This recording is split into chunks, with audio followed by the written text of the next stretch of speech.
Python 3 was released about 11 years ago, so why is it taking so long for people to actually migrate over to it? Let's discuss.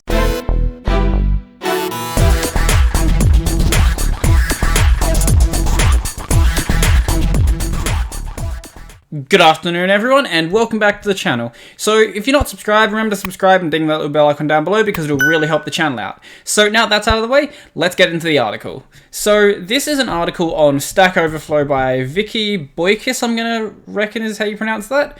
Why is the migration to Python 3 taking so long? So as I mentioned, Python 3 has been out for a very long time, so you'd think that a lot of people would have migrated over to it by this point, but there are still so many projects that are using Python 2, even though its end of life is coming up very quickly. So let's have a read through this. In PyCon in 2014, Guido van Rossum, the creator of Python and at the time the benevolent dictator for the life of the language, which I don't like Python that much, but that is still the greatest name ever. So he stood on stage in a shirt that had a large 2.8 written on it in block letters with a big red no entry sign through it. It's time to move on to Python 3, he said, telling the audience that they should start adopting the new language into their workflows. After many years of the hard work towards that goal from the core committers and surrounding community of libraries, Python 2 is finally at its end of life in January the 1st, 2020, according to the pythonclock.org, is the drop dead date for Python 2.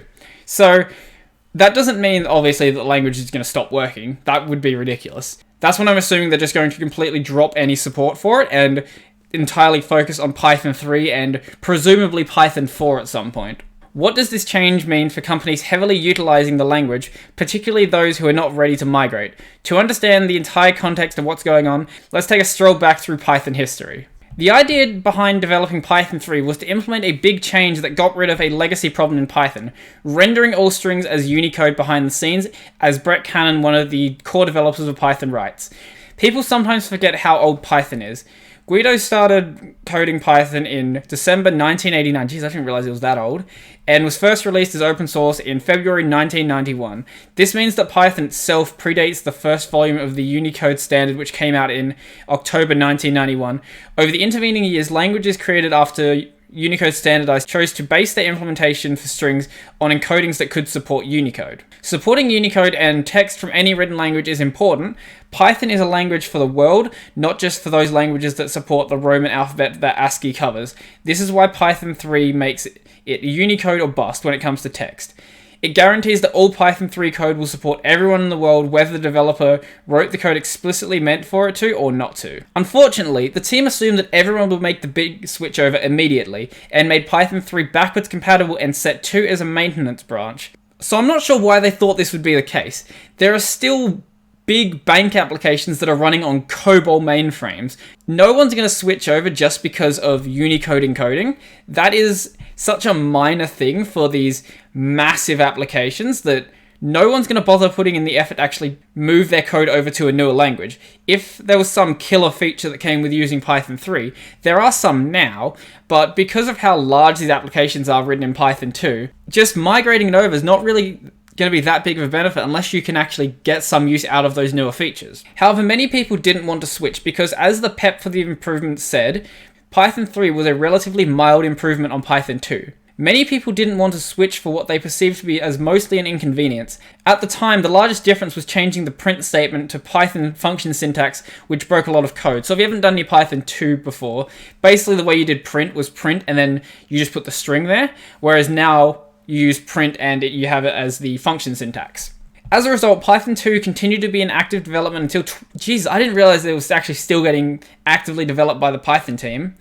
So it's been in development until 2019, though Python 3 has finally mostly become the default language for new Python development, and many companies and projects are using the top features of Python 3: f-strings, path, type hints, async IO, and of course Unicode rendering. So a slow adoption process.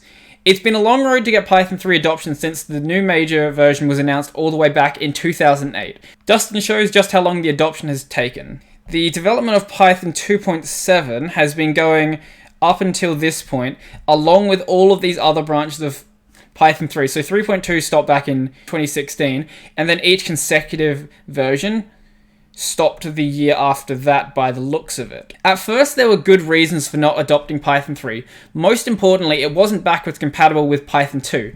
As a result, major libraries were hesitant to move to the platform, and in a self-fulfilling prophecy, it was hard to port the code which was supporting tools, eventually solved with things like 2 to 3 and 6. I'm assuming those are tools that will help you migrate over your code. But that is one of the other big reasons why people didn't want to switch. If you're using something that is dependent on a library that is only written in Python 2, you can't make the switch until the library has moved.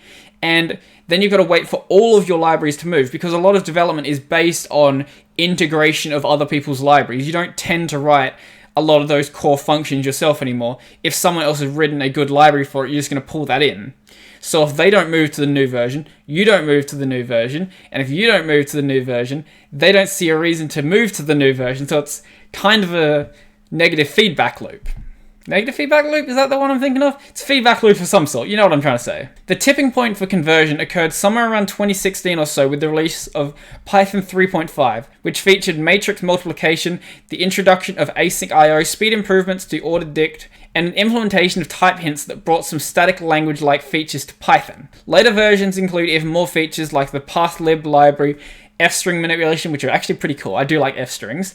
With these changes, many libraries that people use, like scikit-learn for machine learning, started their migration to Python 3. So initially, there weren't really any good reasons for people to migrate their libraries over, so no one really bothered to do it. But as these things like async IO, speed improvements, and f-stringers came in, people actually saw a legitimate reason to actually start migrating over.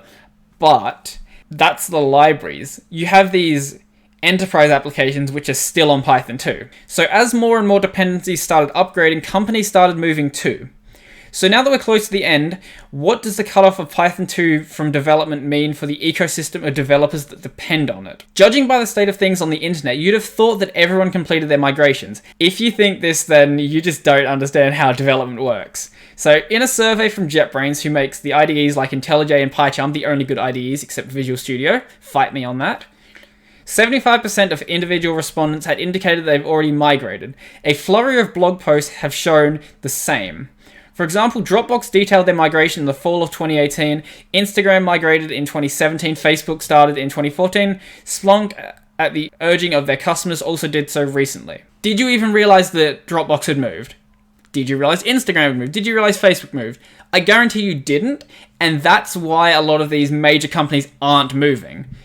They don't really see any benefit of spending all of this money actually moving to a new system when really it's not going to actually affect their end users and it's not going to affect their bottom line. It's just going to cost them to migrate over to this new platform. However, just because Python 2 is reaching end of life doesn't mean companies will stop using it overnight. How do we know there's still significant energy being invested into Python 2?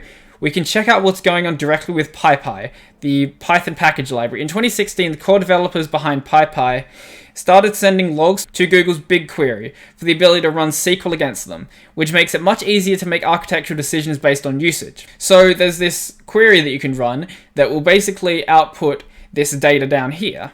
So even though Python 3 has been the dominant version in the community for at least a year, the latest count of individual package downloads from PyPy shows that at least 40% of all packages for September of 2019 are 2.7 downloads. Granted, this is down from 60% at the beginning of the year, but it is still a significant given that end of life is only several months away.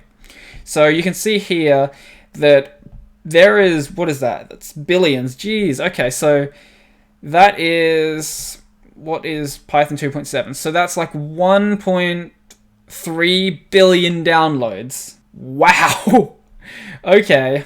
So on a per library basis, it gets a little trickier. Most Flask downloads are completed using the Python 3 version, but only 26% of Boto Core downloads, the AWS SDK for Python, are using Python 3. Oh, geez. Wait, so 74% of people who are working with the AWS SDK, or is that including all languages? I'm not sure what this number actually is referring to. If it's all languages, 26% is a lot, but if it's referring to Python 3 and Python 2, and 74% of the people who are working with Python are using Python 2, that is crazy. And there are several libraries that are going to hold off with the migration. Twisted, a web framework which has only been partially ported, and PyPy, a different PyPy I assume, a frequently used JIT compiler, just-in-time compiler if you're not sure what that means, which will keep version 2 around indefinitely. So the interesting thing about working with Python 2, once its development stops, is that it stops becoming a moving target for development. Once it stops receiving updates entirely, then you know exactly what you can develop for. And you know, as long as you have a system that runs Python 2.7, it's going to work. So you don't have to worry about any new features coming in that might break your code. And that is actually one of the benefits of sticking with one of the older systems. End of life for any given piece of software usually doesn't mean that software is no longer available. It does mean that it's no longer updated against any security vulnerabilities or adding any further bug fixes. The Python PEP regulating the end of life, the language spec, specifies that. The declaration does not guarantee that bug fix releases will be made on a regular basis, but it should enable volunteers who want to contribute bug fixes for Python 2.7, and it should satisfy vendors who still want to have Python 2 support for years to come. So because Python is an open source language, anyone else can come along and just continue maintaining it if they want to. So if people want to just take Python 2, run with it forever, and just make sure it keeps getting support on newer and newer systems, they can do that, and people never actually have to migrate to 3. So now we get to why the adoption rate is so slow. So why aren't we at a higher adoption rate this close to the deadline? So in a tongue-in-cheek post, I wrote that IT runs on Java 8. Java 8 is still the dominant development environment according to the JVM ecosystem report of 2018. So the newest version of Java, I believe, is like 11 or 12 or something like that. But if there's no compelling reason for a company to migrate, they're not going to do it. So this holds the answer most large organizations outside of the hype circle of technical news posts move much more slowly than the press or blogs would have you think. Most major banks are still running some version of Fortran or COBOL under the covers, for example. So they might have some like fancy web framework on top of it, but if you have a Fortran system for a bank, for example, a banking system is something that you do not want to make a mistake with. And if you have a system that works, you're not going to touch that. That's why, up until very, very recently, the US military was using 5-inch floppy disks for their, I think, nuclear missile controls. If it works, it works. There's no need to touch it. So while many companies are outlining their migration strategies, just the same or larger amounts will stay on Python 2 for a long time. Why is this the case? So in reading the accounts of people who have already migrated, it's easy to say that migrating code bases takes a long time. It's a highly political decision and experiences inertia even in companies that are the highest tech with the best intentions. For example, in order to move to Python 3 at Facebook, Jason Fried started by rewriting a service in 2014. Along the way, he made a lot of mistakes, changed a lot of code, and did a lot of finagling to make it work, to make it known that people were moving to Python 3 at Facebook by doing things like including himself on developer trainings. He then teamed up with, I'm not even going to try to pronounce that, who had done the Instagram conversion to Python 3. In 2016, he and Langer formed a brand new team at Facebook to shepherd Python within the company, and they dubbed the Ministry of Silly Walks, which they dubbed the Ministry of Silly Walks, okay, because they were the Python team and the perceived authority. He mentioned earlier work, people assumed they could make decisions about Python at Facebook. Instagram move itself took 10 months. Dropbox, where Guido and Langer now work, took 3 years, and as Guido's retirement several weeks ago is still in progress. Granted, all of these are enormous code bases, but you have to wonder, if it takes that long with the top people in Python working on it, how long would it take for a regular company, maybe one where Python is not even the primary language? And this is another big concern. So if you're a company who maybe brings on some contractors to do Python work, why would you bring in more contractors to migrate? It's going to cost you a lot, it's going to take a lot of time, and I know I've repeated this a lot, but it's pretty much the main reason people aren't migrating. If it works, it works. In all cases, politics play just as important a role as technical direction. Second, security concerns are a problem. Ironically, you would assume that not upgrading would be the bigger risk, but in larger organizations, many people are not allowed to upgrade Python by themselves. The admin or security team pushes updates to them. In some case, pip downloads are also not allowed. If Python 2 is the default agreed upon by the security team, it can take a monumental effort to convince people to make the switch to 3, particularly in settings that are heavily regulated such as healthcare or finance and government. So another reason why you want to stick with Python 2 is that if you do migrate to Python 3 and you're in a context where security is very, very important to your business, if you don't know the language as well as Python 2, you could make some mistake that could actually make some data that shouldn't be public actually public, or you could make some mistake that is just a tiny security hole that you wouldn't have made in Python 2 just because of those slight differences. And that is another reason why these businesses where security is very important just don't want to move. This brings up to the third reason, inertia. Although many versions of Linux, such as RHEL, for example, are included in Python 3 alongside Python 2, it is by no means the default, and in switching between 2 and 3, some bugs are constantly being found, especially with pointers to system versions of Python, for example at Debian. So I've seen some people talk about this with Arch as well, where they'll have multiple versions of Python installed, and then sometimes applications don't know what to point to. It just causes a ton of errors. Python's been through a long path to move from 2 to 3, and individuals and forward-looking startups have adopted it. Now, the second great migration will occur when large enterprises start their migration away from 2. I really don't think that's going to happen for a lot of them. There's going to be a lot of systems which basically indefinitely stay on 2. If there are still COBOL systems running, there's going to be Python systems running like 20, 30, 40 years from now. I guarantee it. Or there's going to be Python 2 systems, I mean. With regards to Python 2, we'll see that the 40% number shrink further in 2020, but the changes will be incremental, and there will be companies running 2.7 well into the future. Yeah, so as I said, there will probably be Python 2 projects running indefinitely.